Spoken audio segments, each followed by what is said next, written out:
Buen día, bienvenidas y bienvenidos a este cuarto día de la Hackathon Construyendo un País Más Accesible.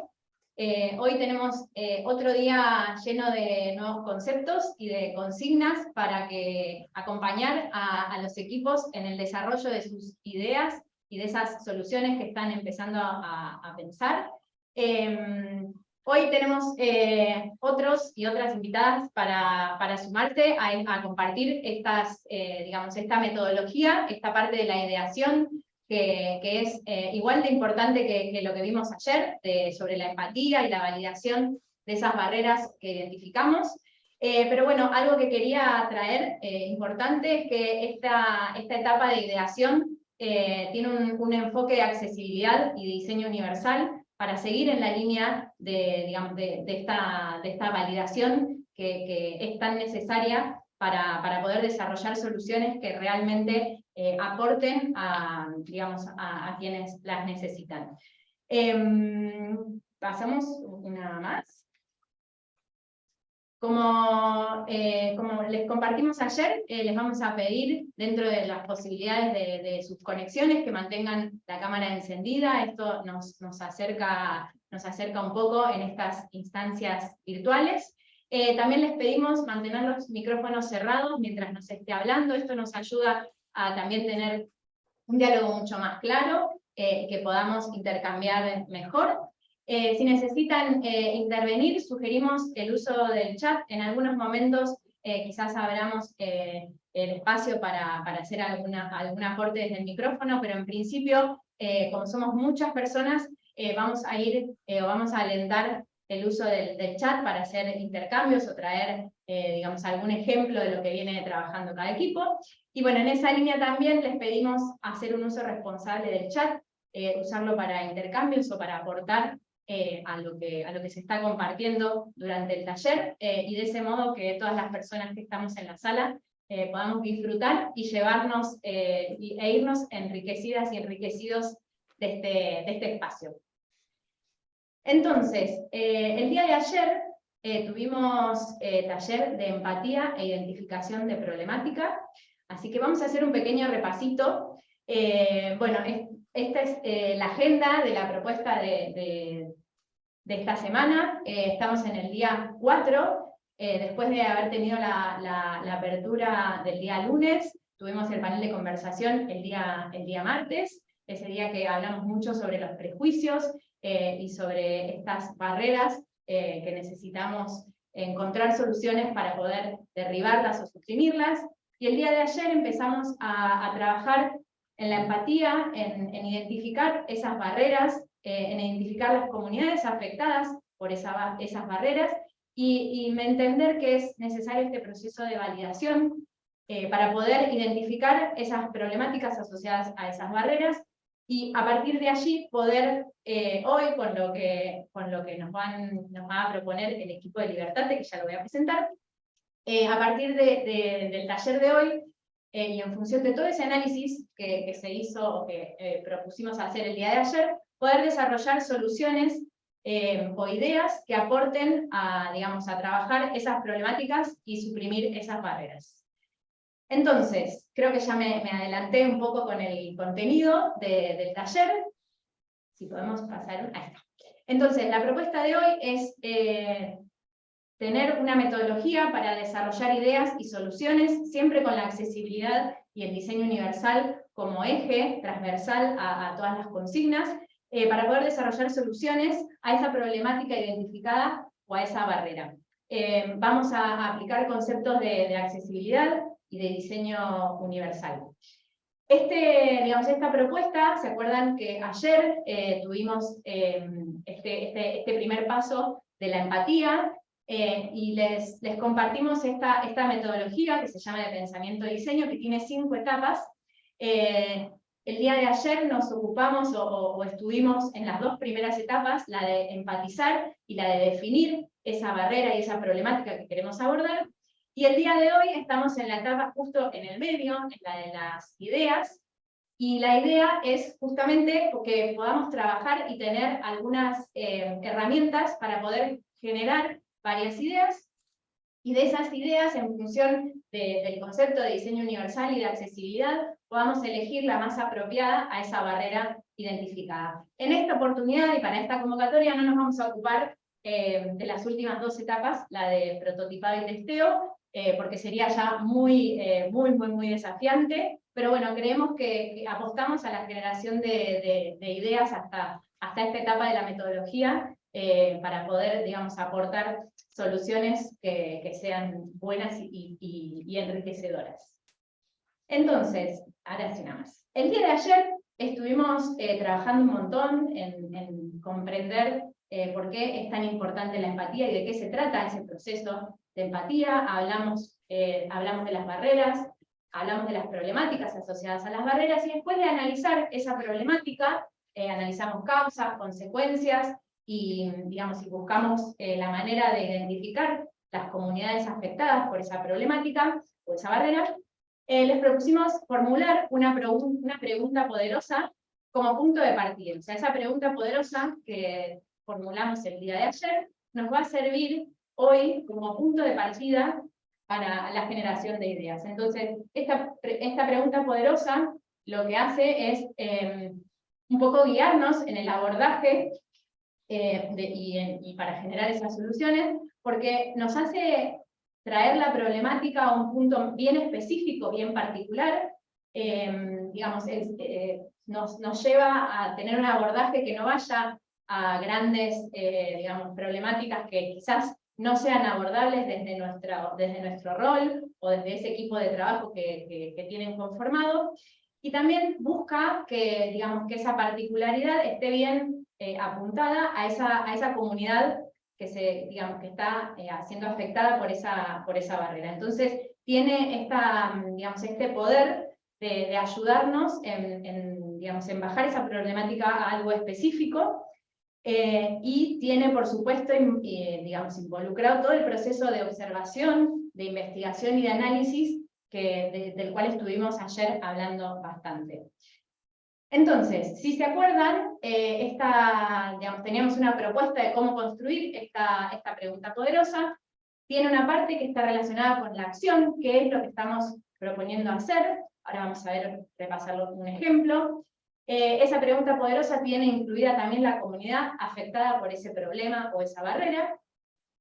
Y también tiene incluida el objetivo que se espera que esa comunidad pueda lograr. Por supuesto que ese objetivo tiene que ver con suprimir esa barrera identificada, pero bueno, hay ahí un ejercicio interesante de cómo formularlo para que nos sirva para lo que tenemos que hacer hoy. Entonces, el ejemplo que vimos como pregunta poderosa es cómo podríamos asegurarnos que las personas con discapacidad visual en situación de vulnerabilidad socioeconómica puedan acceder al bastón blanco para desplazarse de manera autónoma.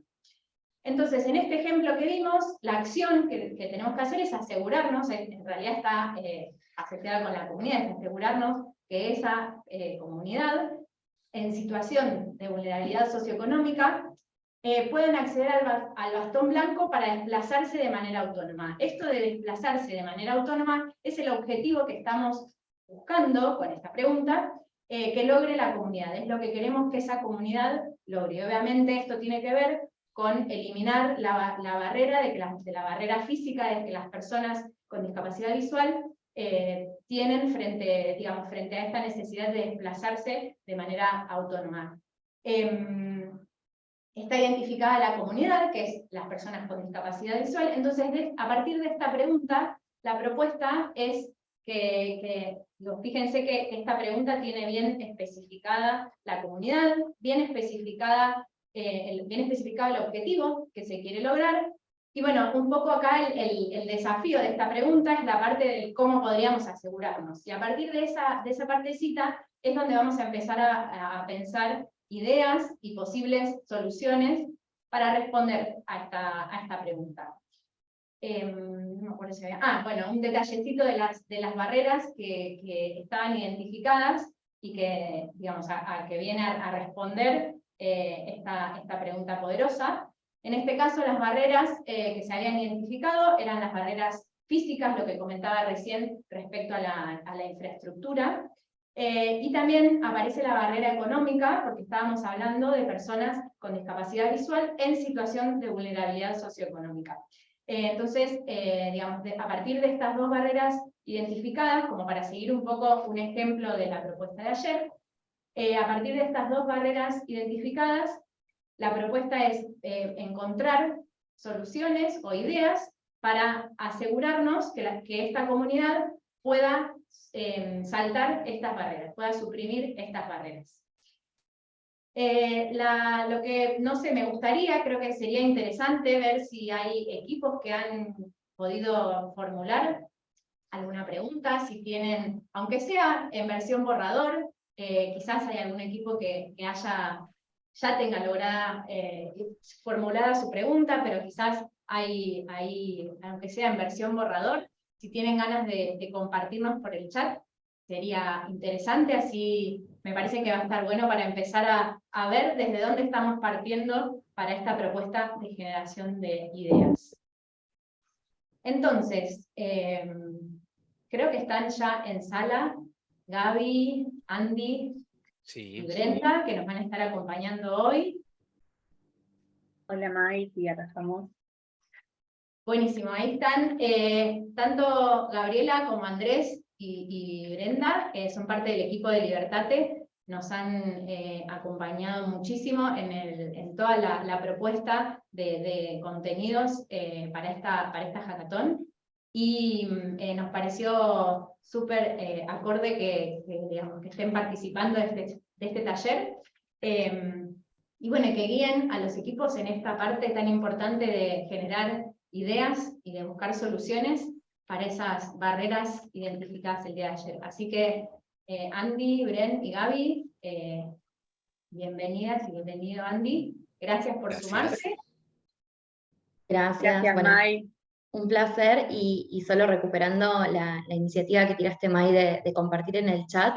Si los grupos van, mediante hacemos la presentación, teniendo ganas de compartir su pregunta poderosa o el borrador, las vamos a ir recogiendo por el chat para poder leerlas, y también pueden servir de inspiración para otros grupos que están en construcción de su pregunta poderosa, así que creemos en la construcción colectiva y bienvenido sea ese intercambio. Creo que hay una mano levantada.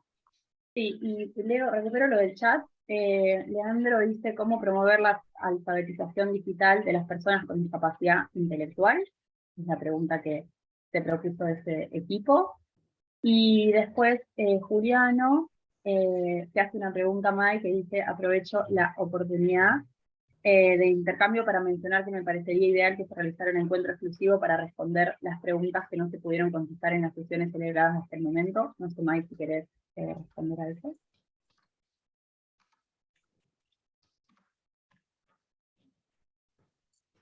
Perdón, tenía el micrófono apagado.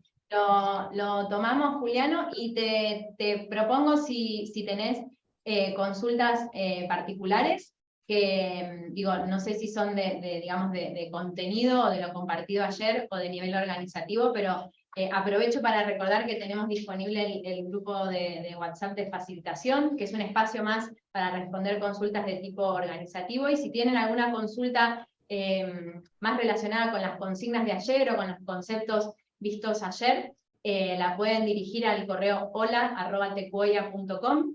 Y también, bueno, un poco me adelanto, pero ya que surgió la pregunta, me adelanto a compartirlo a toda la sala. La semana próxima vamos a tener un espacio donde van a poder elegir ciertas temáticas y elegir a referentes de diferentes temas, para poder realizar consultas puntuales relacionadas con su proyecto o con estos conceptos. Así que, bueno, ya era un anuncio que iba a dejar para el final, pero si surgió la consulta, aprovecho y lo comparto ahora. Gracias por traerlo, Bren.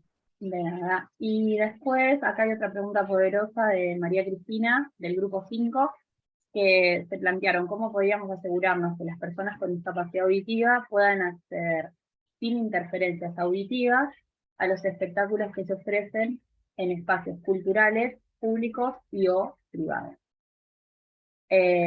Así que bueno, y ahí agradecen lo que comentaste, ¿no? Acá otra pregunta de Javier: ¿cómo podríamos facilitar los reconocimientos, los reconocimientos biométricos a personas con discapacidad visual, auditivas y motrices, ejemplo, personas ciegas o con Parkinson. Genial, bueno, vemos que hay bastantes grupos que ya estuvieron trabajando en ello, así que nada, nos alegra un montón y desde Libertote también estamos muy felices de acompañar todo lo que esté sucediendo en esta hackathon, sobre todo porque creemos que es digamos, tener tantas personas y tantos grupos que estén interesados en estos temas y que puedan estar poniendo tiempo, habilidades y recursos a pensar todo esto, seguramente nos abre como vías también de posibilidades a pensar entornos más accesibles para todas las personas. Y así que queríamos arrancar un poquito porque la hackathon se enmarca, ¿no?, en cómo construir un país más accesible, y estamos hablando todo el tiempo de esto, pero tal vez no todas las personas tenemos por qué saber en profundidad qué es la accesibilidad, entonces queríamos acercarles un pequeño marco, que obviamente no acaba la gran profundidad que tiene la accesibilidad, pero sí para poder también emparejarnos todos y todas, y para que también cada uno después pueda seguir buceando y explorando tal vez en la accesibilidad que tal vez sea más específica o que tenga más que ver con la solución que se están proponiendo. Pero sí poder ahí tener un marco que podamos compartir entre todas las personas que estamos haciendo y compartiendo esta hackathon. Así que, Andy, no sé si querés explicarnos un poco qué es la accesibilidad. Sí, bueno, primero gracias por escuchar. Mi nombre es Andrés Terrile. Y a veces cuando hablamos de accesibilidad, hablamos de, o pareciera ser que hablamos de un concepto así como muy, muy abstracto, ¿no? Y está bueno por ahí poder bajar a lo material, a la realidad, a lo cotidiano, este concepto que, repito, suena como muy teórico. Pero la accesibilidad tiene que ver con poder garantizar todas las condiciones necesarias para que todas las personas puedan tener participación igualitaria en la sociedad. Y con esto, así también, repito, sigue pareciendo muy teórico, pero ya estamos sabiendo en esta definición que no todo el mundo puede participar de la misma manera en la sociedad. ¿Por qué? Porque enfrentan básicamente barreras, ¿no? Entonces, cuando hablamos de accesibilidad, estamos pensando también, o tenemos que pensar, en que hay personas que por la razón que fuere, que ahora vamos a ampliar un poquito más de eso, no están pudiendo participar en la sociedad. Y esto puede ser desde que no puedan hacer una transferencia bancaria o que no puedan disfrutar de una película por un tema de comunicación o que no puedan, no sé, quizás acceder a ciertos espacios por una cuestión física. Entonces, en ese sentido, tenemos varios tipos de accesibilidad que los voy a repasar rápidamente porque quizás conocen algunos nada más. Seguramente el más conocido es la accesibilidad física, ¿no? Que siempre lo vemos con el simbolito de la persona en silla de ruedas, y eso tiene que ver con, bueno, con rampas, con quizás puertas que no tengan la medida necesaria para que esas sillas de ruedas puedan pasar por esas puertas. Bueno, la accesibilidad física es la accesibilidad probablemente la que históricamente es más conocida. Tenemos también la accesibilidad comunicacional. La accesibilidad comunicacional tiene que ver con barreras que aparecen, que pueden ser de, no sé, por ejemplo, un video que no está subtitulado o un video que no tiene audiodescripción para personas ciegas, entonces esa persona se está perdiendo el contenido visual del video, o que no tiene subtítulo en lengua de señas y entonces una persona sorda no está pudiendo escuchar el video. Esas pueden ser barreras comunicacionales o cuestiones de accesibilidad comunicacional. Tenemos también cuestiones de accesibilidad digital. Esta es muy importante porque quizás es una de las accesibilidades que más pueden o tienen la oportunidad quizás de tratar ustedes acá. Y eso tiene que ver, por ejemplo, con barreras que aparecen al momento de operar con entornos digitales. Por ejemplo, de repente una persona ciega que usa un lector de pantalla, es decir, los lectores son voces básicamente que leen todo lo que aparece en la pantalla, de repente el lector de pantalla no es compatible con determinados lenguajes de programación, entonces no puede leer ciertas partes de la pantalla, y eso puede generar, por dar un ejemplo cualquiera, que quizás entramos a una aplicación bancaria y no podemos llegar al botón de transferir. Entonces ahí tenemos una cuestión de accesibilidad digital, una barrera que se genera y una forma de participación en la sociedad que esa persona no está pudiendo ejercer. Entonces ahí tenemos una cuestión de accesibilidad digital, por ejemplo. Tenemos también cuestiones de accesibilidad procedimental. Esto tiene que ver también con cuestiones de cómo están pensados los procedimientos para las personas.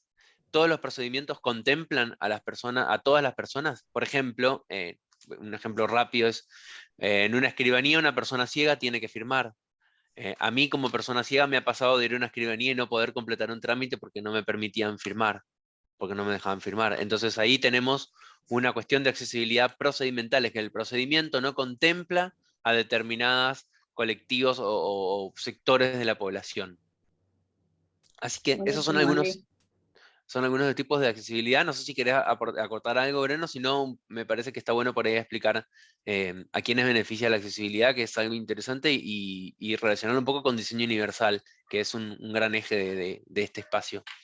Sí, por ahí está, para recuperar en pantalla, tenemos una cita de Anaí, que es una compa que es parte de la colectiva de Nuestros Derechos en Foco, y que una vez resumió muy bien que la accesibilidad es poder facilitar las condiciones para que todas las personas podamos ser parte activa de la sociedad, ¿no? Entonces, entenderlo como perspectiva y poder abrazarlo y llevarlo a cada uno de nuestros proyectos e iniciativas, es lo que estamos como tratando de construir desde este espacio también. Así que bueno, si querés sí, siempre también pensamos que la accesibilidad responde a la diversidad humana en algún punto. Cuando pensamos los entornos sin accesibilidad, los estamos pensando con barreras. Entonces, como poder abrazar también esta idea de que la accesibilidad beneficia a todas las personas. Así que, Andy. Bien. Cuando hablamos de que la accesibilidad beneficia a todas las personas, esto es muy interesante porque muchas veces se piensan soluciones y uno las piensa para determinada población y de repente nos damos cuenta que esa solución termina beneficiando un montón de poblaciones. Entonces, la accesibilidad, si bien está asociada mayoritariamente a encontrar o derribar barreras que encuentran personas con discapacidad, no siempre es así. Y de hecho la potencialidad de la accesibilidad es casi diría que es difícil de calcular, porque hay muchos colectivos, muchas diversidades en la población. Por ejemplo, si pensamos en personas que pertenecen a poblaciones que no tienen el mismo manejo del idioma que nosotros, no sé, poblaciones de migrantes que hablan otro idioma. De repente quizás un beneficio de la accesibilidad es que una página puede estar diseñada con lenguaje sencillo, que es una barrera que a veces tienen las personas con algún tipo de diversidad intelectual, que necesitan diseños con lenguajes claros, sencillos, y esa solución, esa barrera que se viene a eliminar, termina beneficiando a personas que no tienen un buen manejo del idioma. También puede estar beneficiando a personas que tienen, por ejemplo, discapacidades temporales. De repente tenemos un accidente y tenemos que usar muletas y nos encontramos con que hay una solución en accesibilidad que nos sirve. De repente también puede beneficiar a personas mayores que pueden adquirir una discapacidad o, digamos, tener algún tipo de reducción en alguna de sus capacidades, por más que eso no sea exactamente una discapacidad. Tenemos un montón de poblaciones a donde la accesibilidad va a llegar. Por ejemplo, el otro día alguien me contaba en un banco que, por ejemplo, los cajeros parlantes, que están pensados para resolver un problema, digamos, una cuestión de accesibilidad comunicacional y digital con las personas ciegas, los cajeros parlantes terminaban beneficiando a un sector de los usuarios del banco que no sabían leer y escribir. Entonces, eso, por ejemplo, fue algo que a mí me sorprendió porque yo no lo había tenido en cuenta. Y esto también Sí, ahí hago un parate, Andy, Sí, por las dudas, porque tal vez no es de público conocimiento. En Argentina, los cajeros Banelco, sobre todo, que tenemos conocimiento que en todo el país ocurre, tienen la opción de funcionamiento de voz parlante. Entonces, enchufando el auricular, funciona de esa manera como forma de accesibilidad, y un banco justamente nos contaba lo que Andy dice, ¿no? De que no lo usaban solamente las personas con discapacidad visual, como apoyo, sino que también lo usaban personas que no estaban alfabetizadas. Gracias, Andy. totalmente. Bien, y eso me abre un poco también el abanico para pensar en la idea de diseño universal. Porque si hablamos de que la accesibilidad beneficia a un montón de conjuntos de la población, entonces también tenemos que pensar en el diseño universal, que es un concepto que está vigente, está tratando hace muchos años, y en la Convención Internacional de los Derechos de las Personas con Discapacidad se menciona. ¿Y qué dice el concepto de diseño universal? Dice que el diseño universal tiene que ver con diseñar productos, servicios, entornos o programas para que puedan ser utilizados por la mayor cantidad de personas posibles sin necesidad de adaptaciones especiales. Esto también lo que aporta es que el diseño universal no excluye ayudas técnicas que puedan ser necesarias para determinadas personas. Entonces, ¿qué quiero decir con esto? El diseño universal puede abarcar desde el diseño de, no sé, una computadora, el diseño de una campaña de comunicación, el diseño de un software, el diseño de, no sé, el servicio de pago de cuentas. ¿Y cuál es la idea? Poder diseñar sin hacer adaptaciones, porque generalmente las adaptaciones implican un desarrollo posterior a un diseño e implica entonces más costos. La idea es que un diseño universal, desde su raíz, incorpore a todos esos sectores de la población, y entonces ahorramos costos porque ya fueron pensados para esas poblaciones desde el inicio. Y hay un ejemplo que yo siempre doy, que me parece bastante claro para que ustedes puedan entender de manera concreta qué significa el diseño universal. Yo no sé si alguna vez alguno de ustedes pudo viajar afuera, pudo viajar a Europa. No sé si alguno de ustedes conoce cómo son los billetes de los euros, la moneda de Europa, los euros, tiene una particularidad.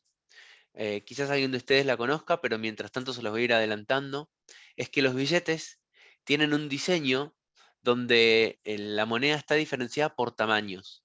Entonces, el billete de 5 euros es muy pequeño, y el billete de 50 o de 100 euros es enorme, pero es totalmente distinto al billete de 5, no tiene una pequeña diferencia. El billete de 5 euros cabe en la palma de una mano, y el billete de 50 es, no sé, es la mitad de un ojo, es un tercio de un ojo oficio, es enorme.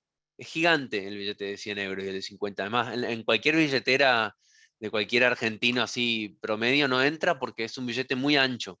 Entonces, esa diferencia hace que ese billete pueda ser diferenciado por personas ciegas, porque lo diferenciamos por tamaño, pueda ser reconocido por personas que quizás tienen algún tipo de diversidad cognitiva, entonces quizás los colores la confunden y necesita diferenciarlos rápidamente, pueda ser reconocido fácilmente por cualquiera de ustedes, porque quizás alguien que tiene algún tipo de reducción visual tiene que prestar más atención al momento de reconocer el dinero, entonces por tamaño, por esa gran distinción entre los tamaños, los reconocen rápidamente. Y eso es algo que está pensado desde el diseño universal.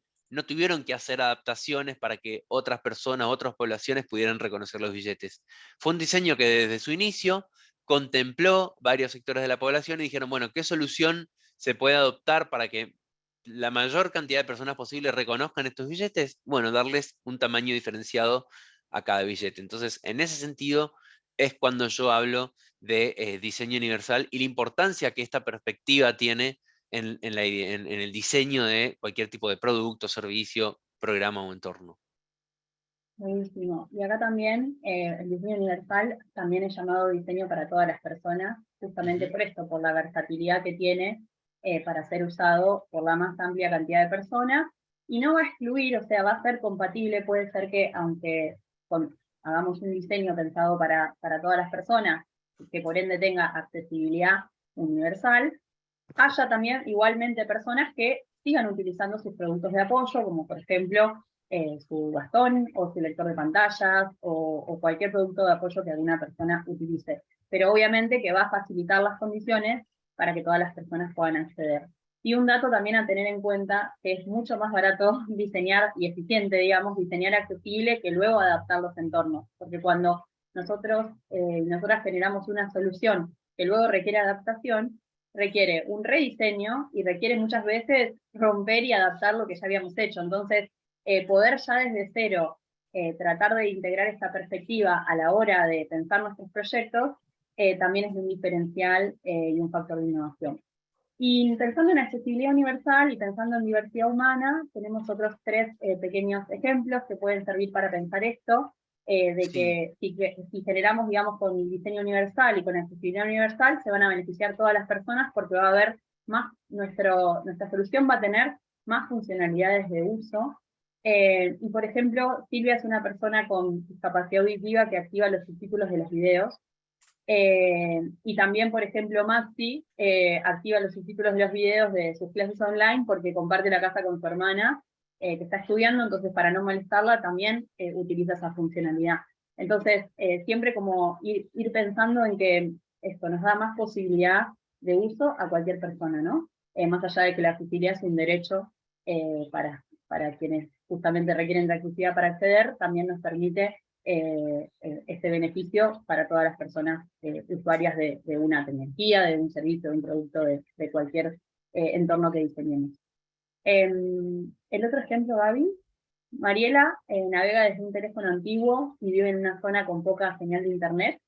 Andy, no sé si se te ocurre Sí, otro contexto de uso. en ese sentido, fíjense cómo ahí la accesibilidad ni siquiera digamos, está mejorando también la accesibilidad muchas veces de contextos, porque muchas veces pensamos en la accesibilidad desde la persona, pero muchas veces el contexto inclusive nos propone una barrera y tiene que ver con eso, con pensar en personas que quizás no estén en un contexto adecuado, estén en un aeropuerto y no tengan buena señal, o personas que tengan una computadora, un celular muy viejo y no tengan un buen soporte, o lo inverso, que es lo que les comentaba recién, puedes tener una computadora, un celular súper avanzado, pero estar en un contexto, digamos, que es quizás poco factible o poco propicio para tener señal de internet. Entonces ahí, por ejemplo, si de repente tenemos mala señal de internet y la página es robusta y soporta que pueda ser navegada con escasas señales, o que, por ejemplo, si se rompe una imagen, no podemos cargar una foto, pero tiene un texto alternativo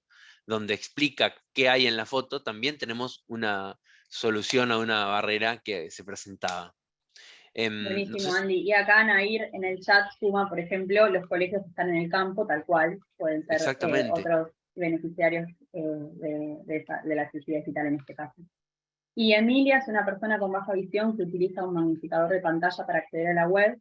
Y por ejemplo, Horacio es una persona adulta mayor que también agranda la pantalla al 150% con el zoom del navegador para leer el diario online. Entonces también, siempre que, por ejemplo, nuestro desarrollo resista un magnificador, es una condición de accesibilidad digital, que no solamente va a servir en este caso para una persona con baja visión, sino también para, por ejemplo, Horacio. Entonces, así podemos pensar un montón de ejemplos y contextos de uso que creemos que es también lo maravilloso de la accesibilidad y de la diversidad. Bueno, si les parece, ahora queríamos, antes de ir a a qué herramientas concretas podemos usar para bajar, digamos, para empezar a pensar ideas a esas preguntas poderosas, para responder esas preguntas poderosas, vamos a conectar un poquito con la idea de innovación, ¿no? Y acá recupero también, Leandro dice, yo hago zoom al 125 de la pantalla cuando navego en internet, tengo miopía y astigmatismo. Buenísimo. Para también visibilizar formas, digamos, de navegar y de consumir productos digitales en este caso. Entonces, bueno, ¿qué hablamos un poco cuando hablamos de innovación? Creemos que lo más importante es que responda a una necesidad, ¿no? Lo importante es que resolver algo para alguien. Acá ustedes están, seguramente ya identificaron la comunidad a la que quieren alcanzar. Entonces, muchas veces tenemos que pensar que no necesariamente innovar tiene que ser algo, digamos, que necesariamente no existe. Puede ser novedoso para un contexto o puede justamente utilizar una tecnología que tal vez no estaba utilizada para responder a esa necesidad, y eso también es innovar, ¿no?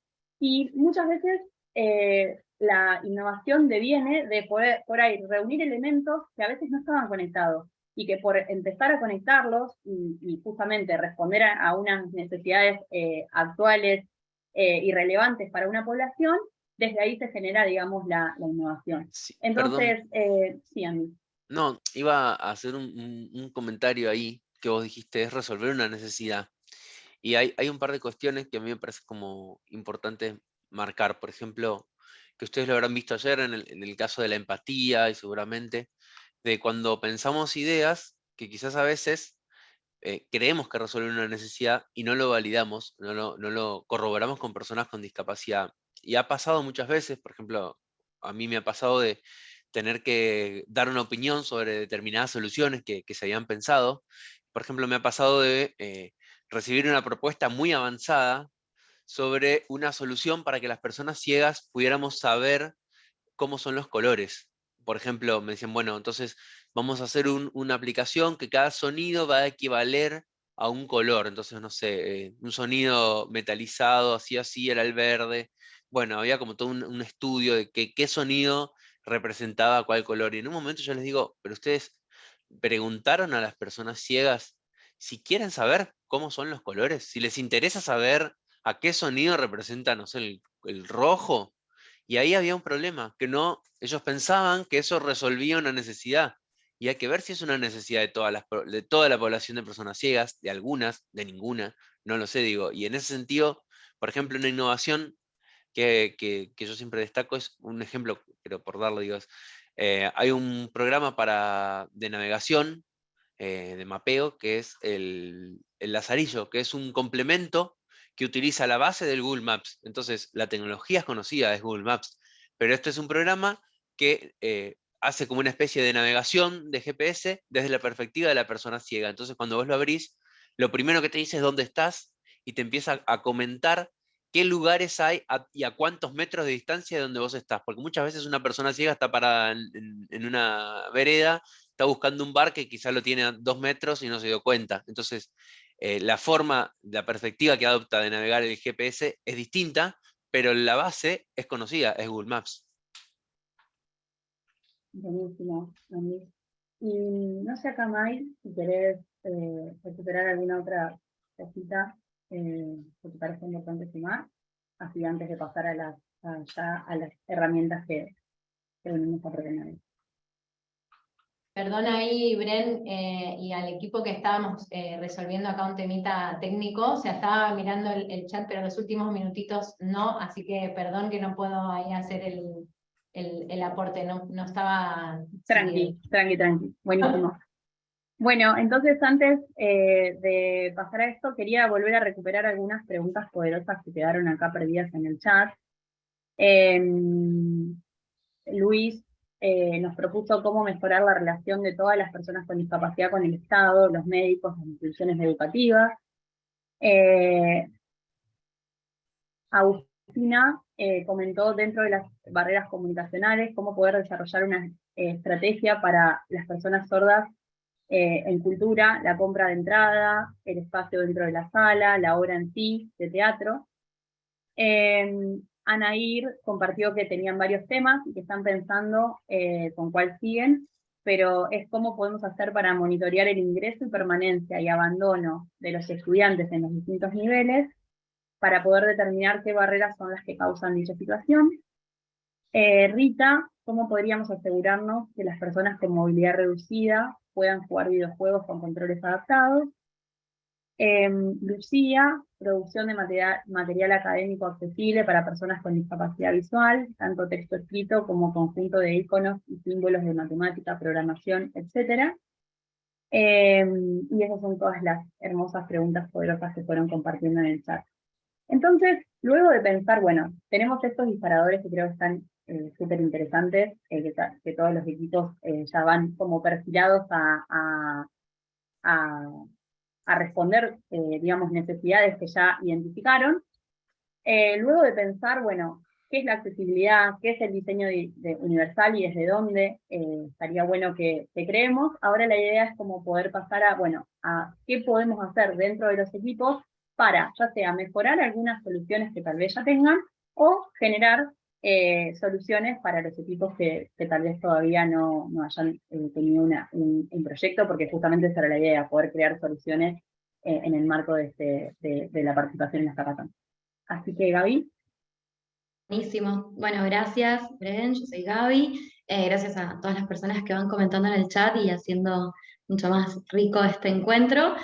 Solo para unirlo también al encuentro pasado, cuando hablamos de innovación y sobre todo de innovación social, tratar de justamente focalizarnos en el diseño desde la empatía y desde el lema de nada de nosotros y nosotres, justamente que estaba proyectado al inicio, entendiendo esa instancia como crucial, ¿no? Para que no se repliquen muchas veces sesgos o nuevas barreras en los desarrollos, ¿no? Que incurren costos incluso y tiempo, entonces está bueno tenerlo en cuenta. Hay como, sobre todo en el último tiempo, un ego del inventor, de pensar que la innovación tiene que ser algo súper revolucionario, súper nuevo, como algo llamativo, y tal vez la innovación, y sobre todo lo que apuntamos acá para construir un país más accesible, es justamente tal vez lo contrario, es unir a veces tecnologías que ya están disponibles, es garantizar, derribar algunas barreras en entornos tanto digitales,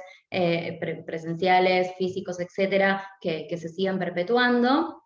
Entonces tratar de ponerle foco a eso, ¿no? Como enamorarse de ese problema más de la solución innovadora y brillante que podamos llegar a pensar que es. Por eso implica mucho trabajar en comunidad y trabajar también sobre nuestros sesgos todo el tiempo, ¿no? Que van a salir porque está bien, porque muchas veces los arrastramos desde lo aprendido, pero tenerlo siempre ahí, ¿no? Como ponerle foco y tenerlo presente.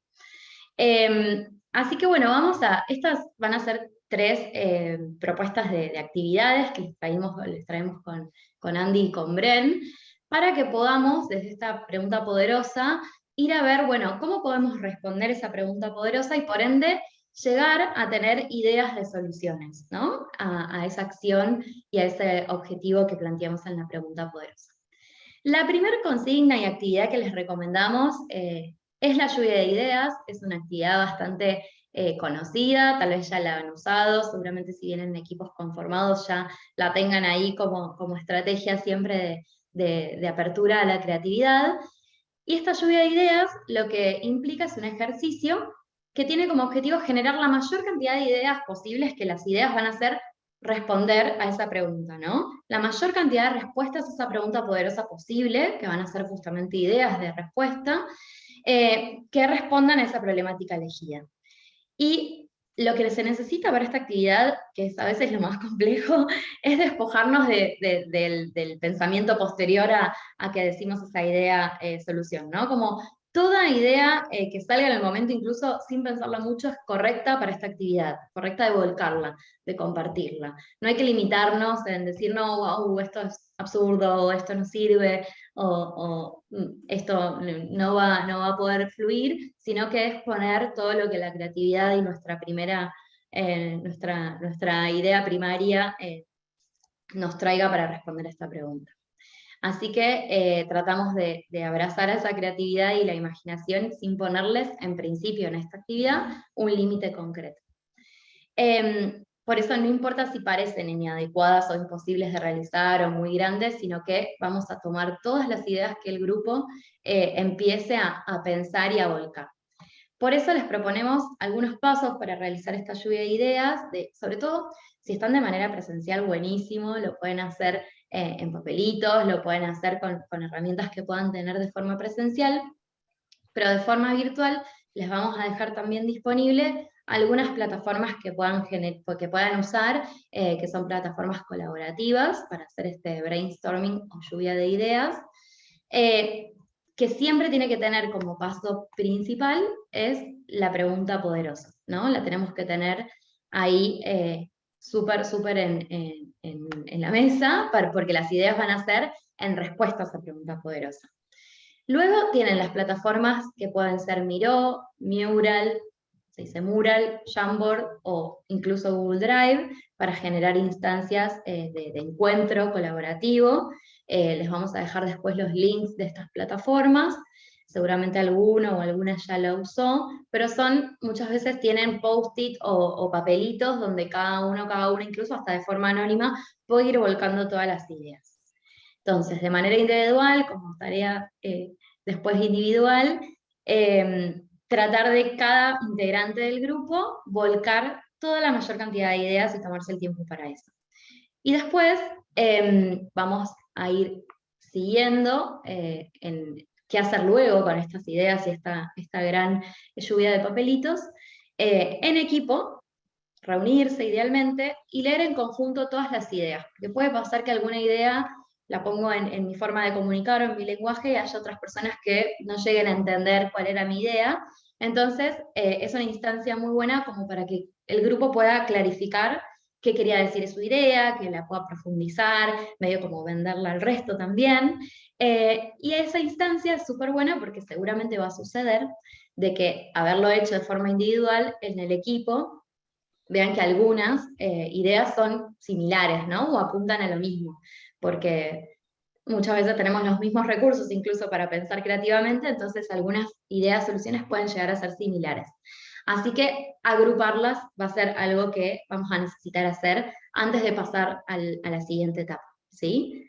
Entonces, lo que dijimos es, hacemos esta lluvia de ideas de forma individual, cada persona puede poner en esta plataforma colaborativa o en la forma que elijan la mayor cantidad de ideas posibles sin limitarse.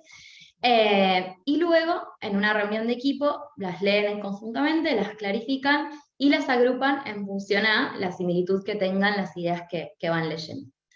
Hay recomendación que traten de, cuando escriben en el papelito, sobre todo para sus compañeros, compañeras que las leen, de hacerlo breve, conciso, ¿no? En ese post-it o en ese papelito, y tratar de bajar esa vara del prejuicio, ¿no? Como del no anticipado que tenemos muchas veces al leer ideas, sobre todo de otras personas, ¿no? Todas las ideas son bienvenidas y tratar de trabajar desde ahí, desde la apertura, ¿no? Que muchas veces lleva a incomodidad porque las ideas traen nuevas formas a veces de hacer y pensar, entonces la apertura es muy, muy importante en esto y no tratar de incluso barreras que podamos tener personales, porque cada una puede traer sus propias metodologías de trabajo, tratar de flexibilizarlas para poder recibir y dar la bienvenida a otras formas de construir y de idear. Así que bueno, esa es la primera actividad, recomendación que les dejamos como paso luego de esta gran pregunta poderosa, ir bajándolo a soluciones posibles, sin limitación y con la creatividad plena de todo el equipo, para luego pasar a la segunda consigna actividad que creemos que va a ir conduciendo hacia la elección, ¿no? de esta idea y poder plasmarla entonces en una posibilidad de solución concreta. Así que hasta acá estamos bien, en esta actividad bastante conocida pero valiosa, primera de lluvia de ideas, cualquier cosa, el chat, Brena o Mai están ahí atentas a recuperarlo. Y pasamos entonces a la segunda consigna, actividad, propuesta de acción que les sugerimos, que es justamente, bueno, ¿qué hago con esta lluvia de ideas? Vamos a elegir, ¿no? Alguna, ¿no? Esta es la parte como más ahí de debate y más rica tal vez que se puede generar. Bien, una vez finalizada la lluvia de ideas, vamos a, con esta consigna, esta actividad, esta propuesta, elegir la solución a desarrollar, sobre todo la que luego van a poder plasmar en el formulario de esta hackathon. Por eso les proponemos que va a ser un proceso de votación de ideas, ¿sí? Ustedes previamente en la consigna anterior ya habían agrupado las ideas según la similitud de ideas y dejando grandes grupos de ideas, ¿no? Y ahora lo que hay que hacer con esas ideas es filtrarlas por criterios, ¿sí? Sabemos que esta hackathon sobre todo tiene criterios específicos y también el grupo se puede poner sus propios criterios de acuerdo al rubro en el que trabaja, a sus intereses, a la comunidad con la que trabaja, pero en primera instancia sí o sí tiene que cumplir algunos criterios fundamentales para esta hackathon. Primero es que tenga una perspectiva de discapacidad y accesibilidad en línea con lo que Andrés y Brenda comentaban de diseño universal y accesibilidad. Y luego, en esta hackathon, precisamente el uso de la tecnología o de la innovación desde el concepto amplio que hablamos al inicio, ¿no?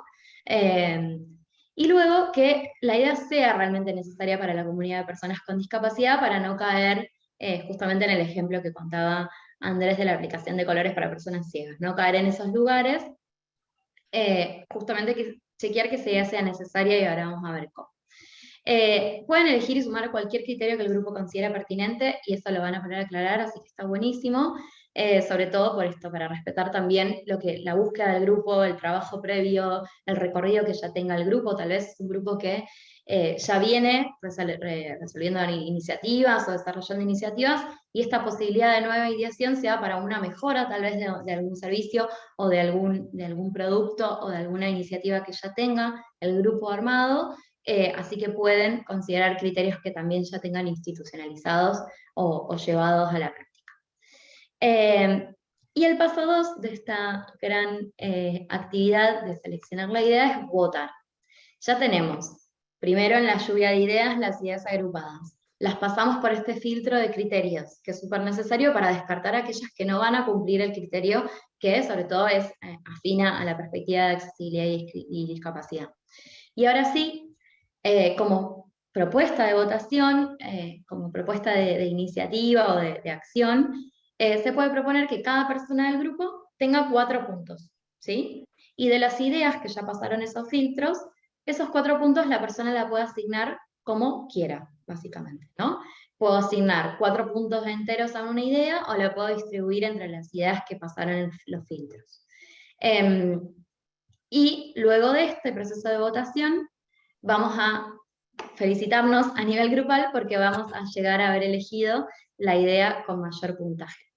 Así que esta segunda consigna que acabamos de terminar, que es la de la selección de la idea a desarrollar, es como la más importante y la que tal vez lleve mucho debate interno, ¿no? Porque incluso si el número arroja esta idea es la que es ganadora, seguramente se den algunas conversaciones internas de ajuste de esa idea, ¿no? De decir, pero bueno, no estoy convencido, convencida del todo, veamos de cómo fortalecer más esa respuesta a la pregunta poderosa o esa idea-solución, así que va a llevar este tiempo de trabajo y de compartir y de debate grupal que es sumamente necesario. Sobre Ahí, todo para Gaby, incluir, sí. no, Sí. que los 4 puntos se pueden asignar a distintas ideas, ¿verdad? No necesariamente a una sola. Claro, sí, lo había explicado por dudas de nuevo, si no Sí, quedó para claro, que quede. la puedo aplicar a mis 4 puntos, a una idea, si estoy como súper, no sé, comprometida con esa idea, la puedo aplicar a una o la puedo distribuir entre las ideas que hayan quedado preseleccionadas en el filtro de criterios. Así que, llegado hasta acá, ya van a tener, después de este debate, de este proceso que como lleva estos pasos hay que darle lugar y tiempo, van a poder llegar a, bueno, esta elección de esta idea, ¿no? Entendiendo que es esta idea primaria en la que la hackathon acompañó a desarrollar. Y ahí sí, vamos a ver, y Bren tal vez nos vas a poder ayudar a decir, desde esta idea, ¿cómo hago una propuesta de solución, no? Y cómo puedo ir pensando, bajarlo un poco más a lo concreto y a la práctica. Buenísimo. Bueno, tenemos también para completar todo lo de la hackathon varios días, ¿no? Así que también por eso te recomendamos que puedan ir trabajándolo progresivamente y que por ahí no lo dejen para el último día, porque algo que súper recomendamos para ver cómo seguir bajando nuestra solución es poder pensar y conversar con las personas que son destinatarias de mis soluciones, ¿no? Entonces, lo que vamos a proponerles es que justamente puede ser una vez elegida la solución a trabajar, o si también estoy indecisa o indecisa y tengo algunas ideas que no sé cuál sería la mejor, y dentro de tal vez de mi grupo no hay alguna persona, por ejemplo, con discapacidad destinataria de esta solución, sí poder, tal vez nos puede ayudar a validarla, nos puede ayudar también a hablar con la propia comunidad y ver cuál le serviría mejor, ¿no? O cómo terminar de transformarla. Entonces, digamos, si querés pasar a la próxima, proponemos que haya una validación, aunque sea con al menos 2 personas de la comunidad objetivo, que pueda servirnos para terminar de elegir la idea, para terminar de desarrollarla o para mejorarla, ¿sí? Entonces, puede estar en la instancia anterior o puede estar una vez que ya decidimos la idea. Ahí lo dejamos también con flexibilidad para las posibilidades de cada grupo, pero muchas veces como pensar esto, que cuantas más personas y miradas sumemos a esa mesa de discusión, también va a ser mucho más rica la solución que trabajemos y que entreguemos. Entonces, bueno, estamos en la instancia en que ya tenemos nuestra idea y a su vez la hemos validado, o sea que a su vez está seguramente mucho más mejorada y también estamos tranquilos y tranquilas de que es una solución necesaria, ¿no? Para poder responder a esa pregunta poderosa que habíamos formulado. Pero ¿cómo hacemos para que eso después se transforme, no quede solo en una idea? la idea sería poder trabajar para que justamente la podamos llevar a la práctica, sobre todo sabiendo que hay una necesidad latente y que la idea sería poder solucionarla. Entonces, les vamos a proponer, si quieres pasar a la próxima, Gaby, trabajar como en un esquema que ahora vamos a explicarlo, en donde podamos empezar a identificar cuáles son como los aspectos que tenemos que tener en cuenta para esta propuesta de solución. Es una especie de plan de acción muy sencillo, pero que sí nos permite empezar a visualizar y organizar cuáles son como los pasos claves para poder materializar esa solución, ¿no? Y que no se quede solamente en una bonita idea que creamos en el marco de esta hackathon, sino, bueno, cómo empezar a pensar cómo sería la puesta en práctica. Y sobre todo para no perder la motivación que muchas veces tenemos cuando estamos acá compartiendo en equipo y pensando con otras personas. Así que bueno, ahora vamos a compartirles el esquema. Creemos que algunos componentes clave para poder bajar una solución es poder pensar en los recursos que necesitamos. Y en esos recursos no son solamente muchas veces económicos o de conocimiento, sino también muchas veces las personas, ¿no? ¿Tenemos dentro del grupo todas las personas o todos los conocimientos que necesitamos? O tal vez necesitamos sumar algún otro perfil que traiga algún conocimiento específico que tal vez hoy el grupo no tiene. Y que eso no hace inviable la solución, sino que, bueno, podemos generar esta solución, pero tenemos que ir pensando ya en qué otras personas tal vez tendríamos que sumar a este equipo. ¿Con qué aliados o aliadas? Muchas veces ya hay organizaciones que trabajan en estos temas, o hay personas que saben de estos temas. Entonces, ¿qué aliados o aliadas ya podemos empezar a identificar para justamente que nos puedan ayudar a materializar esta solución? ¿Cuáles son las acciones claves para ejecutar el proyecto? Bueno, ¿qué es lo que tengo que empezar a hacer? Y que justamente no puede faltar para darle curso a esas acciones. Por ejemplo, bueno, tengo que ir a relevar, tengo que construir tal vez cómo es el prototipo, digamos, de cómo funcionaría. Por ejemplo, yo quiero hacer una app. Bueno, ¿cómo funcionaría esa aplicación? ¿Cómo sería? ¿Cómo serían los pasos? Luego tengo que realmente desarrollarla. Entonces, bueno, ir empezando a pensar cuáles son todas esas acciones clave para ejecutar el proyecto y luego pensar en tiempos, ¿no? Sobre todo para que eso sea realista y podamos justamente ponerlo y bajarlo a nuestros programas, sabiendo que estamos en noviembre, entonces ponerle también algunos tiempos como realistas para empezar a pensar cuánto tiempo nos llevaría a desarrollar esta solución y realmente materializarla en un proyecto que tenga el impacto social que buscamos. Así que bueno, obviamente que puede haber otros componentes claves que puedan sumar, y ahí cada equipo es libre de ir pensando, pero creemos que estos 4 puntos son centrales para también ir analizando la forma de implementación de nuestras soluciones. Buenísimo, y ahí sumo también entender que muchas veces la idea de solución o la posibilidad de acción que hayan elegido tiene historicidad, es decir, que hay cosas hechas previas tal vez por alguna otra organización, alguna otra persona. Entonces, cuando pensamos sobre todo en aliados, aliadas, podemos llegar a hacer como una instancia de medio investigación, ¿no? Bueno, esta idea, ya tuvo alguien que la fue pensando, ¿qué tiene en avance? Si necesito usar tecnologías existentes, ¿qué personas u organizaciones crearon o trabajan en esta tecnología, ¿no? Entonces, pensar ahí también esa red o mapa de actores es sumamente importante para poder encontrar la forma también mucho más eficiente de poder avanzar y plasmar la propuesta. Ahí Tal dice cual. Leandro el estado del arte, totalmente. Excelente ahí crearlo en el marco, darle como abrigo a esa idea de solución, es sumamente necesario y la robustece mucho más, ¿no? Sí, y algo que queríamos comentar también era que para toda esta parte de ideación, tengamos siempre presente que cambiar la perspectiva de transformar el entorno y que el entorno sea accesible, a veces nos genera también nuevas fuentes desde donde idear.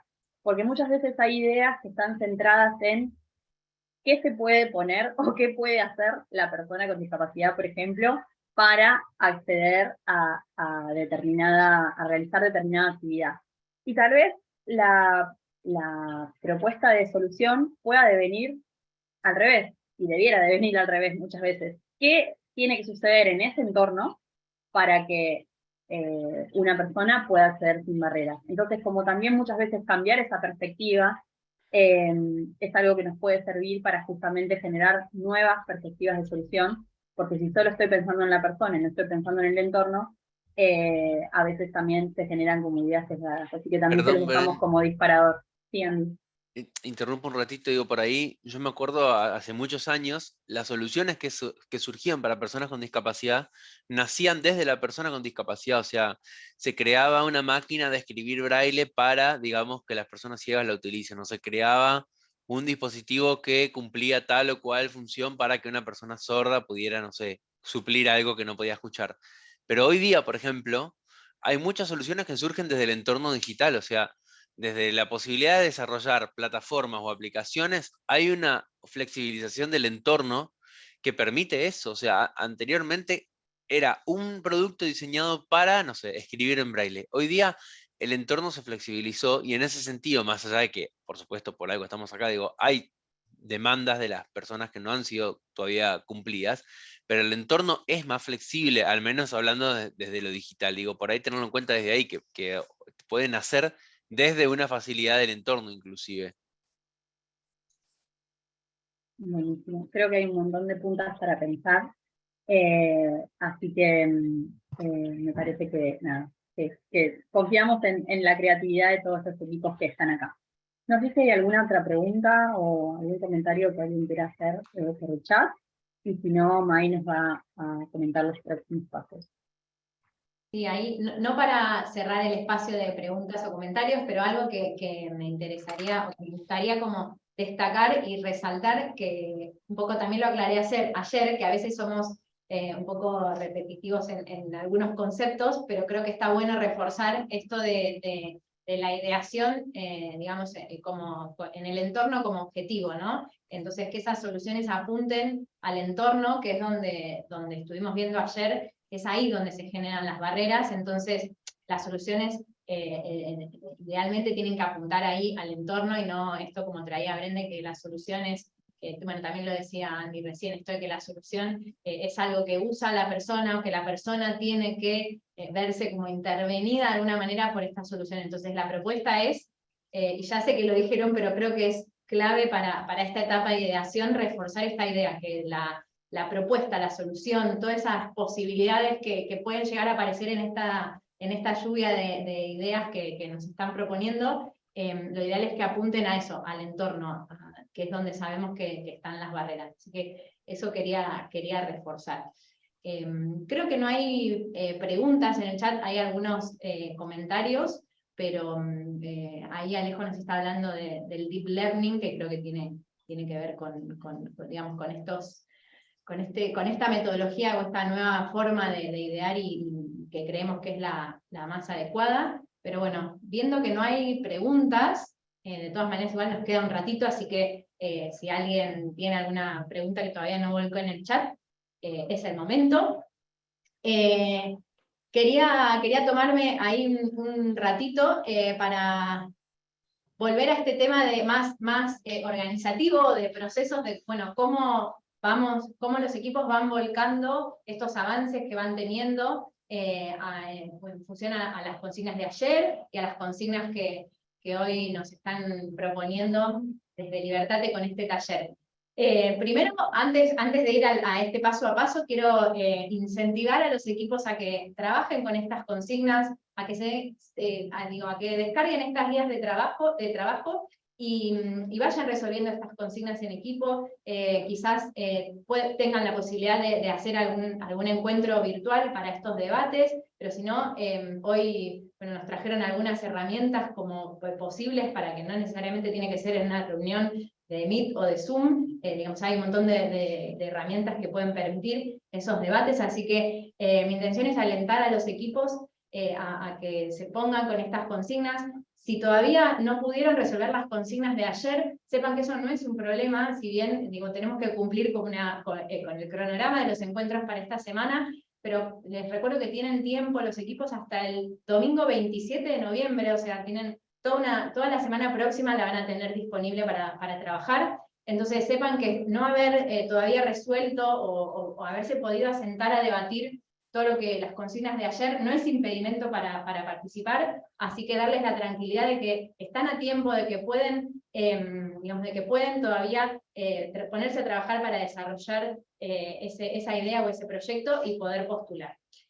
Entonces, sugiero que, como ayer tuvimos la guía de trabajo para el taller de empatía y de identificación de problemática, van a tener una guía como resumen para orientar a los equipos en este paso a paso para generar las ideas de solución. Insisto con esto del trabajo en equipo porque creemos que es donde está la parte rica, esto del compartir y de que cada persona integrante del equipo pueda aportar desde su experiencia, desde sus conocimientos, desde su rol, así que celebramos ese intercambio porque creemos que es la vía para llegar a mejores soluciones, siempre teniendo en cuenta lo que se habló hoy y también lo que se habló ayer, asegurar ese proceso de validación, en el caso de ayer, de validación de esa barrera y de ese análisis que hacemos, digamos, de la barrera o del problema identificado, y la validación de las ideas, como nos han propuesto hoy, para asegurarnos, digamos, que nuestro esfuerzo para desarrollar esa idea esté bien orientado. A medida que vayan avanzando, pueden ir cargando el formulario de postulación, que se puede ir completando de a poco, se puede guardar y retomar en otro momento. Y van a tener tiempo hasta el domingo 27 de noviembre para crear la postulación, editarla y completarla. O sea, si quieren trabajar todo, digamos, en otro entorno y recién la semana próxima abrir la postulación y completarla, también es válido. Mi sugerencia es que vayan ingresando, aunque no lo completen ahora, que vayan ingresando al formulario. Para ingresar al formulario, acceden a la página web www.hackatonaccesibilidad.com, que ya está puesta en el chat. Desde ahí van a ver un botón grande que dice quiero postular. Haciendo clic en ese botón de quiero postular, que creo que ahora está marcadito ahí con naranja, gracias. Haciendo clic en ese botón los va a llevar a otro entorno, es una plataforma en la que se van a crear un usuario. Primero hay que crear un usuario para cargar esta postulación. Una aclaración es que hace falta una sola postulación por equipo, no hace falta que todas las personas integrantes del equipo completen un formulario. En este formulario van a poder declarar quiénes son las personas integrantes del equipo. Entonces, una vez que desde la web el botón de postular, quiero postular, los lleva a este entorno que dice postula tu iniciativa, y haciendo clic ahí les va a abrir la opción de crear una postulación. Bueno, hay dos botones de postula tu iniciativa, perdón, y después de este botón los lleva a esta ventana para crear la propuesta. Este nombre de propuesta, probablemente si todavía no tienen la idea, digo, si están en etapa todavía de análisis de barreras y demás, quizás todavía no tienen un nombre definido, pueden ponerle un nombre que sea, como se dice, que después lo puedan modificar, un nombre provisorio, eso me salía, un nombre provisorio que después lo van a poder cambiar. Entonces, una vez que ingresan ahí el nombre y le dan al botón crear, van a acceder a este famoso formulario de postulación, que no es más que una serie de preguntas para, por un lado, conocer a la persona que está completando el formulario, porque necesitamos como una persona representante, entonces algunos datos para asegurarnos tener contacto con esa persona representante del equipo. Y después de estos datos, ahí mismo hay también un apartado para poner los nombres de todas las personas integrantes del equipo. Entonces, esto es importante para que sepan que si hubo reasignación de equipos, si durante el proceso sumaron a una persona nueva que no estaba originalmente en el equipo y demás, todo eso se va a poder volcar en el formulario de postulación. Entonces, no se preocupen si tuvieron cambio de equipo, si hay dos equipos que se juntaron para trabajar juntos, van a poder volcar toda esa información en el formulario de postulación para asegurarse que todas las personas estén representadas al postular el proyecto. Entonces, después de esta parte más formal, ahí viene la parte relacionada con las preguntas o las consignas del día 3, que fue todo lo que tiene que ver con el análisis de barreras e identificación de problemáticas. Van a ver ahí esas preguntas van a ver que están muy orientadas con lo que se vio en el taller de ayer, para que vayan completando. Y lo mismo para el apartado del día 4, que es, digamos, todo lo que tiene que ver con esa solución y esa idea diseñada, van a ver que hay preguntas que están orientadas a describir la solución que pensaron, a detallar cómo funciona, a que puedan indicar cómo hicieron ese proceso de validación de esa idea. Bueno, y todas una serie de preguntas bien orientadas a la solución que pensaron. Bueno, obviamente después está la parte de la consigna del día de mañana, que es la presentación del proyecto. Acá hago esta aclaración porque surgió como una duda, no es que mañana nos van a tener que presentar el proyecto. Mañana es un taller para darles unas guías y orientación en cómo formular esa presentación de proyecto. No es que mañana van a tener que trabajar en la presentación, sino que vamos a orientar a los equipos y darles algunas herramientas para que puedan presentar, para que puedan hacer esa presentación en un video que tienen que volcar en este formulario, y recién esto, insisto, es para el 27 de noviembre. A ver, avancemos una más, Gaby. Sigue, bueno, todo esto es parte del mismo formulario, y la que sigue creo que es la importante. Hay un botón al final de este formulario, hay un botón al final que dice guardar. Esto es importante porque yo les comenté que se puede ir completando el formulario, guardarlo y retomarlo al día siguiente o dentro de algunos días cuando tengan alguna, digamos, más información trabajada. Entonces, apretando ese botón guardar, se van a asegurar que la información que cargaron quede registrada, y esto no implica que se esté presentando el formulario, digamos, ya como la postulación final, sino que van a poder ir retomándolo. Sí es importante que llegue, digamos, en el momento en el que tengan todo el formulario completado, además de presionar el botón guardar, presionen el botón enviar, que ahora está grisado porque ese formulario no está completo, no los va a dejar enviar si no, digamos, si no tienen el formulario todo completo. Todo esto es relacionado con la postulación. A ver, Gaby, una más. Ya dije que se puede editar. Otra aclaración importante es la del eje de trabajo. Cuando completen el formulario de postulación, van a poder elegir el eje de trabajo que están abordando con su solución, y este eje de trabajo puede ser diferente al que eligieron originalmente, o sea, al que eligieron en el momento de inscribirse. Eso no hace falta que nos lo avisen a quienes estamos en el equipo organizador, no hace falta que lo declaren en ningún lado. El único lugar importante en el que hace falta que lo declaren es en el formulario de postulación. Hay una pregunta dedicada a eso, así que no se preocupen por este cambio, porque muchas veces pasa que con este proceso de análisis de barreras y cuando empiezan a pensar soluciones se dan cuenta que el eje que les interesa trabajar es diferente al que eligieron al principio, así que eso no es problema, lo pueden cambiar, y como ya dije, van a poder declarar quiénes son las personas integrantes del equipo. Bien, creo que hay algunas preguntas en Sí, el May, chat. ahí si querés te hago algunas preguntas, así las puedes responder. Dale. Nos pregunta, dentro de la presentación, ¿hay que poner a la persona y sus datos que fue entrevistado, o simplemente su descripción y discapacidad? No, yo creo que con hacer, digamos, con que puedan contarnos cómo fue ese proceso y qué descubrieron, digo, a qué persona contactaron, de qué manera llegaron a ese contacto, y nos cuenten cómo fue ese proceso, digo, qué decidieron preguntar, por qué, cuáles fueron las respuestas, y lo que creo que es interesante es el análisis que hicieron después, ¿no? O sea, qué pasó con esa entrevista, con ese intercambio con esa persona, y cómo esas respuestas llevaron al equipo a tomar una decisión o cambiar de idea en algún sentido. Creo que eso es lo más importante, que puedan describirnos ese pequeño proceso de validación, tanto para la identificación de barreras como para las ideas en función de lo que se propuso hoy.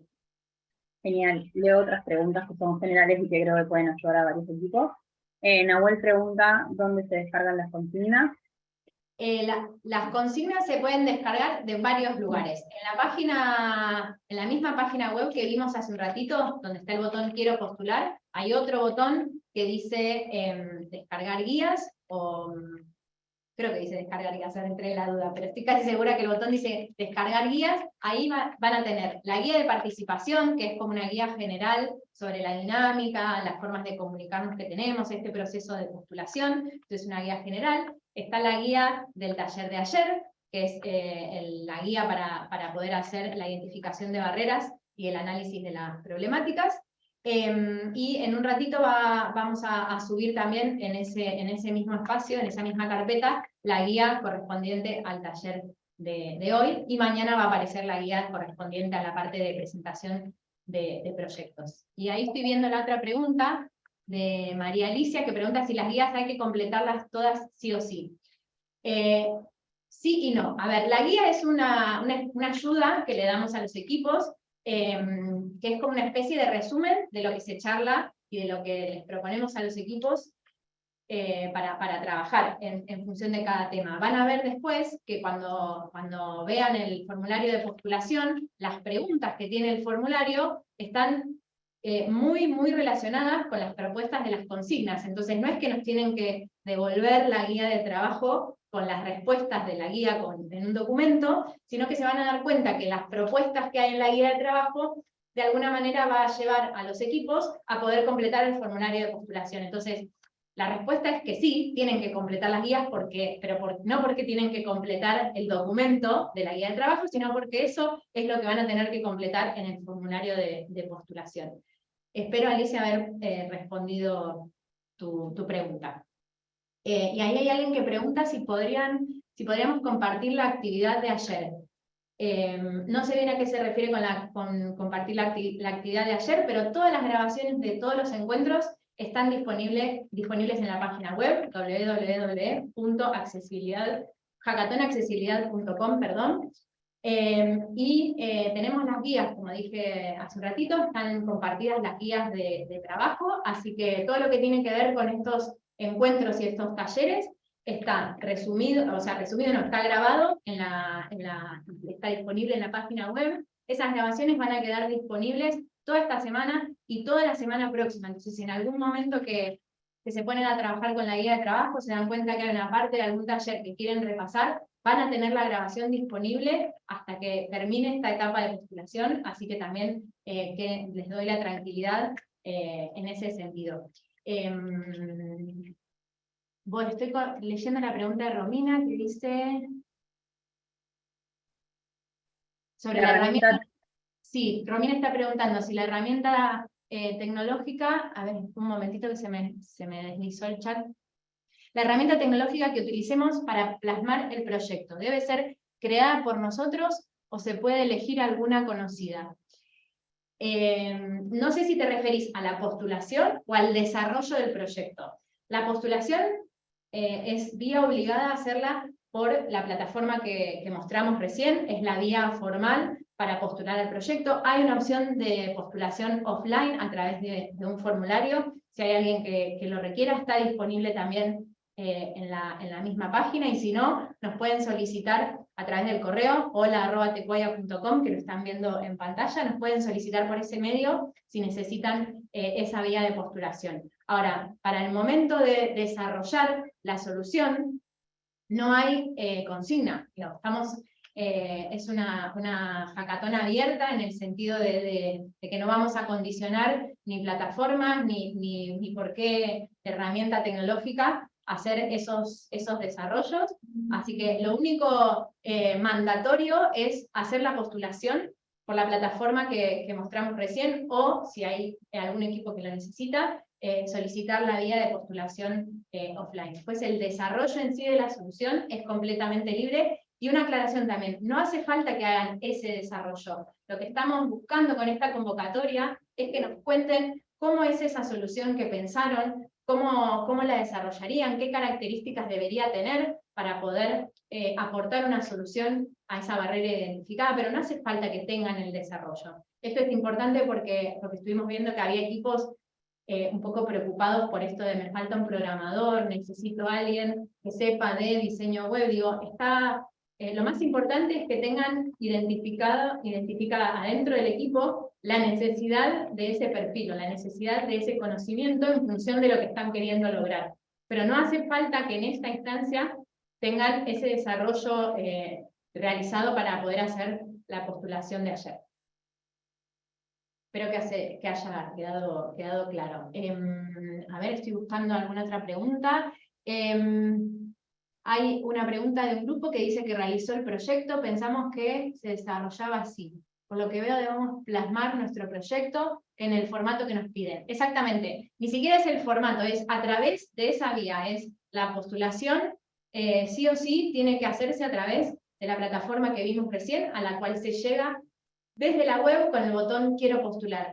Sí o sí, para poder, digamos, participar del proceso de evaluación que va a venir después, el proyecto tiene que estar postulado en esa plataforma, respondiendo todas las preguntas que están ahí, porque es, digamos, la manera que va a tener luego el comité evaluador.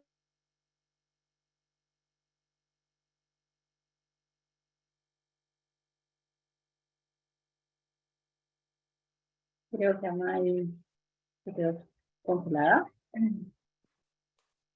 Perdimos a May. Te perdimos justito, May, que cuando estabas diciendo que va a ser la manera que va a tener el comité evaluador, ¿sí? Y ahí se cortó. Ah, ok, perdón, gracias por avisar. No, que el comité evaluador se va a remitir a la información que esté cargada en esa plataforma. Entonces, las respuestas a las preguntas que están en ese formulario va a ser, digamos, la principal fuente de información para que el comité evaluador haga ese análisis en función de los criterios de evaluación. Para los grupos que soliciten la postulación de proyectos offline, esa información va a ser cargada en la plataforma por el equipo organizador, digo, para dar tranquilidad en ese sentido.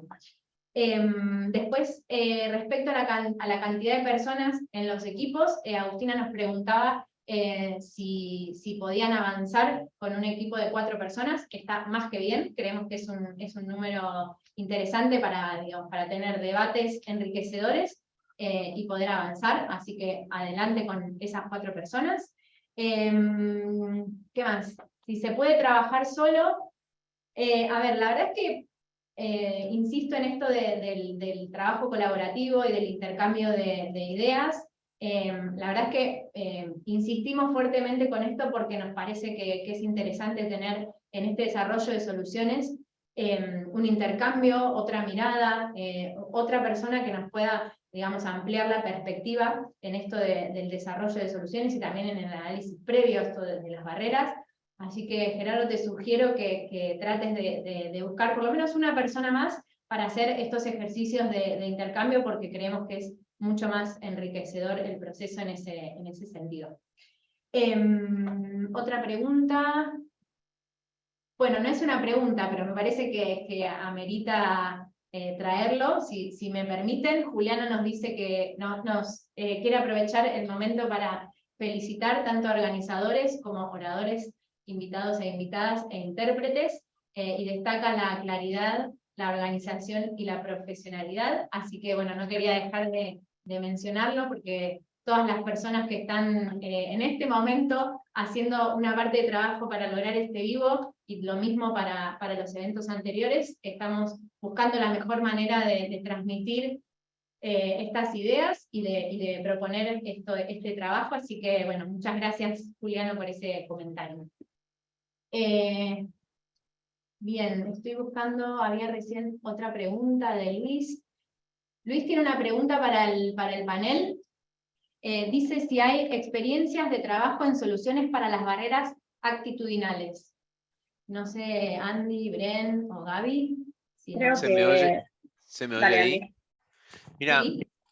por favor, Bren y Gaby complementen, pero yo creo que a lo que se refiere Luis, tiene que ver con cómo solucionamos las barreras culturales, que no las mencionamos porque directamente, digamos, quizás no son una cuestión de accesibilidad, pero sí, desde Libertate pensamos que es la raíz de todas las barreras, que tiene que ver con el lugar cultural que ocupan las personas con discapacidad en la sociedad y la prioridad que les damos. Entonces, cuando tenemos barreras culturales, por ejemplo, tiene que ver con los estereotipos, con los sesgos, con los prejuicios, con todas las significaciones que tenemos y representaciones que tenemos de la discapacidad, construidas de manera quizás individual y colectiva, y la prioridad que le damos. Es decir, hablamos de casi un 13% de la población que tiene una discapacidad, y vemos que hay un montón de barreras, y eso tiene que ver con la prioridad que se le da en la sociedad a las personas con discapacidad, y eso es una construcción cultural.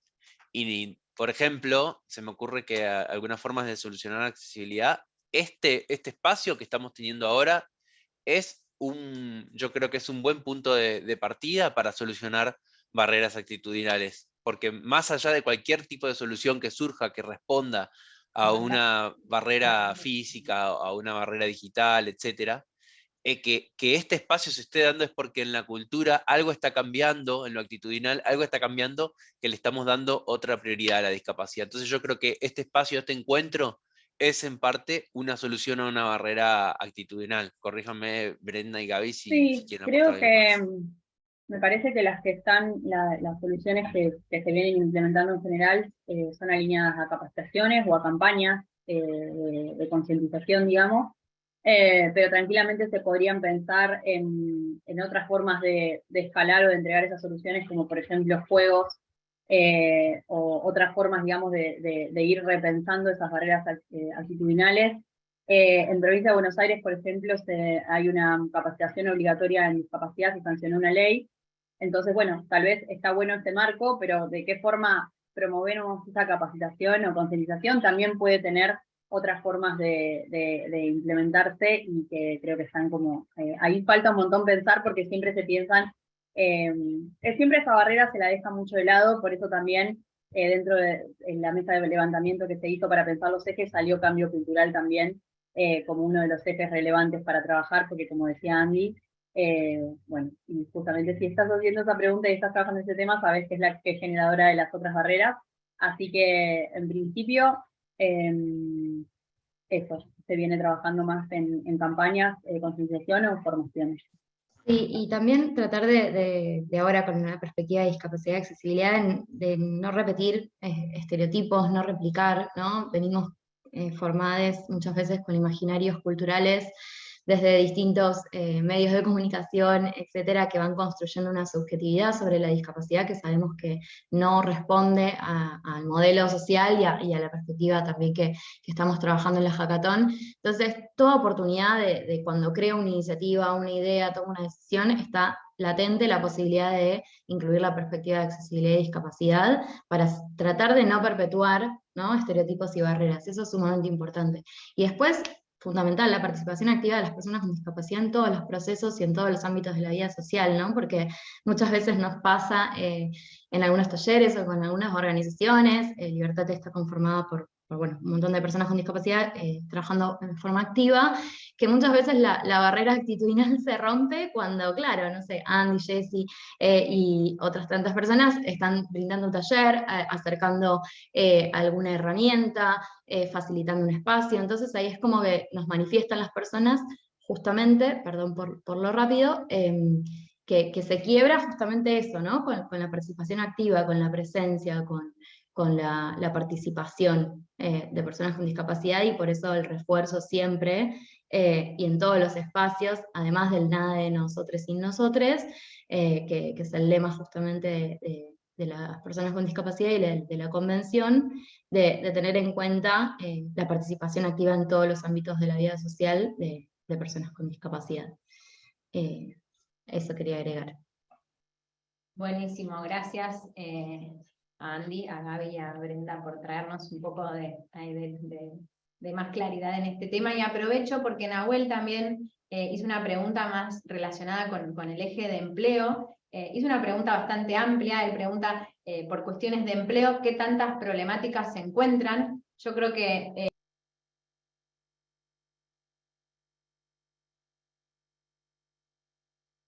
Mai, se te silenció el micrófono. ¿ahora me escuchan? Perfecto, voy de vuelta por las dudas. En relación a la pregunta que hace Nahuel pregunta, por cuestiones de empleo, ¿qué tantas problemáticas se encuentran? Yo creo que podríamos reformular esta pregunta y hago el ejercicio y si no me ayudan ustedes. Digo, creo Mai, se te volvió a silenciar el micrófono. Perdón, no sé qué está pasando, no me está haciendo caso la tecnología en este momento.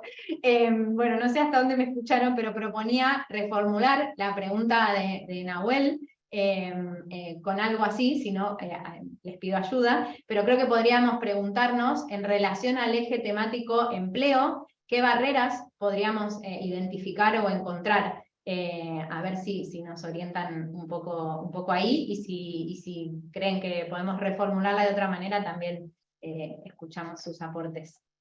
Andy, ¿querés responder? Estás muteada. Ahora sí. Sí, por ahí está bueno pensar en las barreras que encontramos, ¿no? Para los empleos. Y ahí retomo esto de las barreras actitudinales que mencionábamos. Muchas veces a mí me pasa que me dicen, no, bueno, pero yo no te puedo tomar la entrevista porque si después te despido, ¿quién me saca la culpa? O sea, hay una barrera actitudinal gigante. Después muchas veces se plantean barreras de, bueno, no, pero la inversión que tengo que hacer para adaptar el puesto es muy grande, y ahí hay otra barrera que es, bueno, no es una inversión porque no la vas a invertir solo en mí, eso es una adaptación de un puesto que puede venir otra persona después de mí a ocupar ese lugar, y hablamos de la accesibilidad de quienes beneficia. Entonces creo que plantearse sobre las barreras que se dan al momento de querer conseguir un trabajo, y también sobre las representaciones que tenemos de la discapacidad.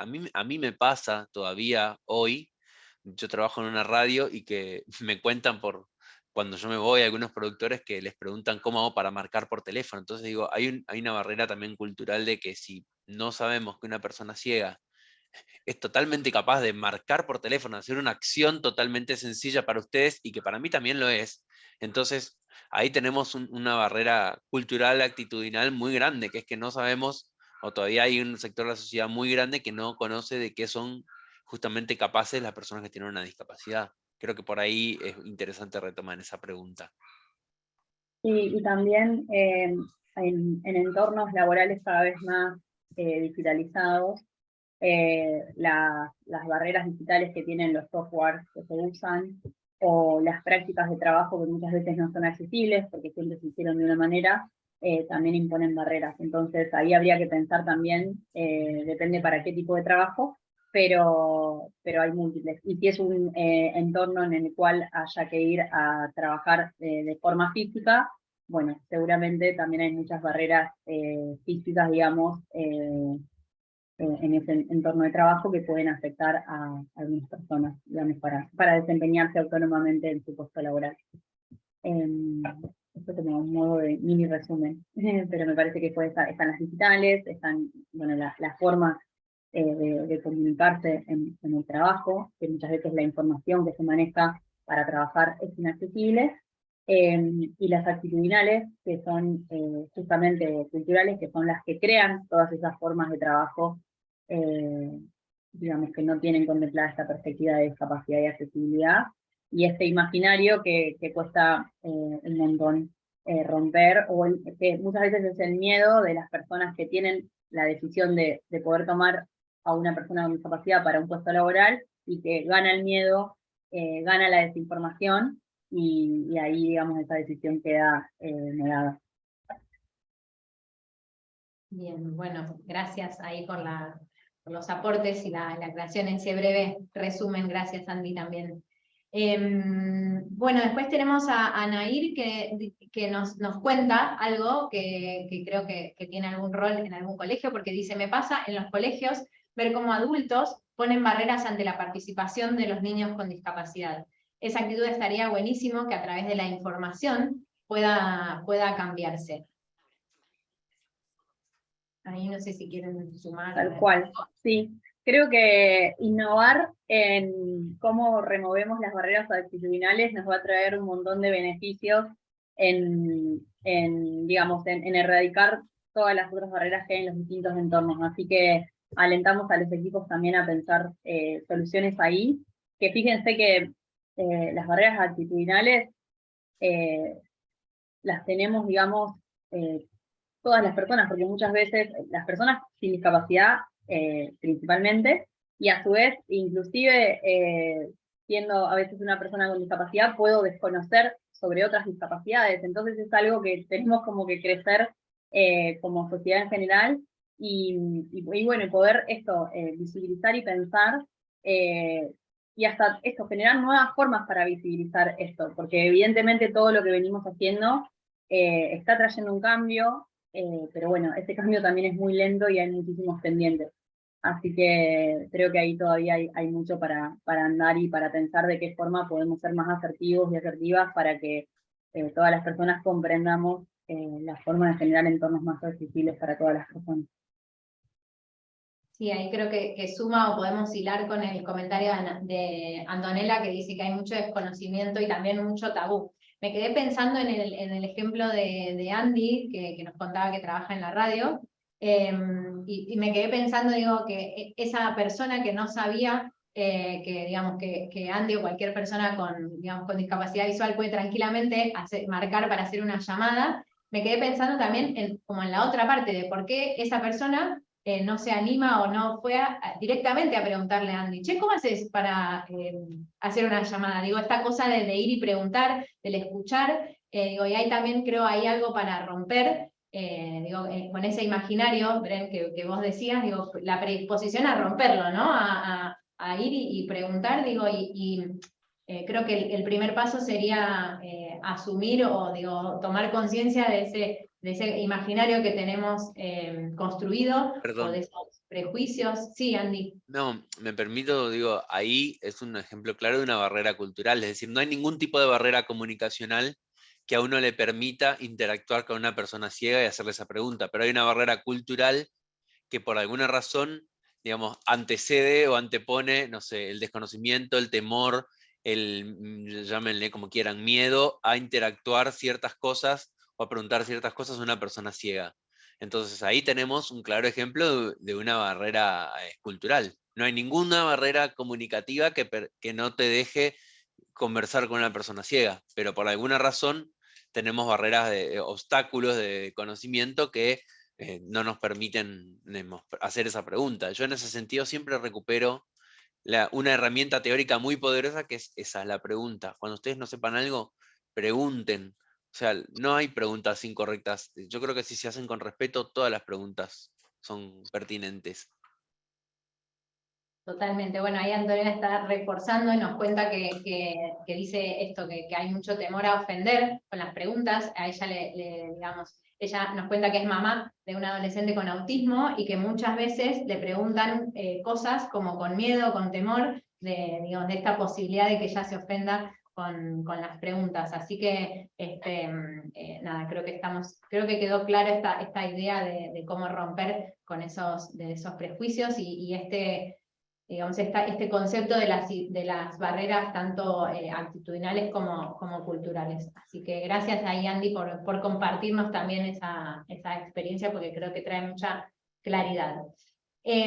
Había por ahí alguien también que estaba preguntando si al plantear la solución a la barrera se puede dar por sentado que todas las personas con discapacidad o sus familias tienen acceso a la red. Acá voy a abrir también para pedir opiniones al resto, pero digo, creo que es algo que al momento de abordar o desarrollar la solución es algo que digamos, hay que remarcar, digo, que digamos, en gran parte están desarrollando esa solución, teniendo esto como no sé si decir hipótesis, pero teniendo esto como una premisa. Entonces, esa solución va a estar orientada a cierto público o a cierto, digamos, a cierto grupo de usuarios posibles. No es que esto esté mal o esté bien, sino que está dirigido a esa comunidad y digo, obviamente esto digamos, puede llegar a ser una restricción o puede llegar a ser una barrera para otras personas que no tengan conexión a la red, o no personas, digo, hay momentos en los que uno no tiene conexión a la red, cualquier persona, entonces esto puede representar una barrera en sí misma también. Digo, lo dejo para que lo analicen, no sé, Bren, Sí, tal vez sí se puede también pensar una solución offline, está buenísimo, o sea, digamos, como que tenga una forma, pero bueno, va a depender obviamente de lo que estén pensando y si eso es viable o no. Así que me parece que, creo que como traía también ayer Jessie, ¿no? Hay muchas cosas, Jessie es pequeña, y hay muchas soluciones que a veces están pensadas tal vez desde las ciudades capitales, y tal vez no responden a las dinámicas, por ejemplo, de un entorno rural en la montaña. Entonces, bueno, también animamos a que podamos pensar porque tal vez ahí pueden hasta generarse nuevos marcos para generar innovación o para complementar nuestra idea, y bueno, y a veces hay soluciones que tienen también de solución offline pensada de antemano. Entonces, si se sabe que es una limitante, tal vez si se puede crear también otra forma de acceder a esa solución alternativa, está buenísimo, y si no, bueno, será como vos decís, Mike, el alcance es para la población que tenga conectividad a la red. Me parece que siempre estamos como trabajando a un plano, o tal vez era otra fase del proyecto, como que habría que verlo puntualmente para este proyecto que están pensando. Pero no debería ser un impedimento. Gracias, Brendy. Ahí quiero conectar con algo que se habló ayer, con esto de pensar soluciones digamos, para cierto ámbito, para cierto contexto. Quienes estuvieron ayer viendo el taller, ¿se acuerdan que hablamos de esto? Nos traía este ejemplo Jessica, hablando de las sillas de ruedas. Jessica es de Jujuy, de Maimará, y nos contaba que, bueno, que las sillas de ruedas que se usan en ese entorno por un tema geográfico y de cómo es el terreno, no son las mismas que se usan en una ciudad. Entonces había, digamos, unos cambios o algunas, digamos, ciertas soluciones que funcionaban para ciertas sillas y para otras no. Entonces, esto también es algo que hay que tener en cuenta. Yo creo que lo clave es tener claro ese mapa, porque eso posibilita esto que traía Brenda, decir, bueno, quizás en este momento del proyecto no, pero se puede plantear para más adelante, planificar en otra etapa del proyecto, o ir pensando alternativas, no sé, para tener con conexión y sin conexión. Entonces ahí ir explorando y ver posibilidades en los dos sentidos. Bien, creo que estamos bien con los tiempos, bueno, un poco pasados, pero me parece que era interesante darle espacio a este intercambio. Y voy con un último comentario porque me parece interesante de Gabriela, y con este cerramos. Nos cuenta Gabriela que los directivos de las escuelas también hacen su parte para que los chicos con discapacidad dejen de estudiar. Tengo un hermano con discapacidad motriz y no querían matricularlo en el secundario, aludiendo que tenía a su vez algún limitante mental. Dice, nos cuenta que se cansaron de pelear y que lo obliguen a tener un profesional con él, que le dieran materias aprobadas por resolución, así que decidió terminar el secundario en una escuela nocturna, y nos cuenta que en ese ámbito no tuvieron ningún problema.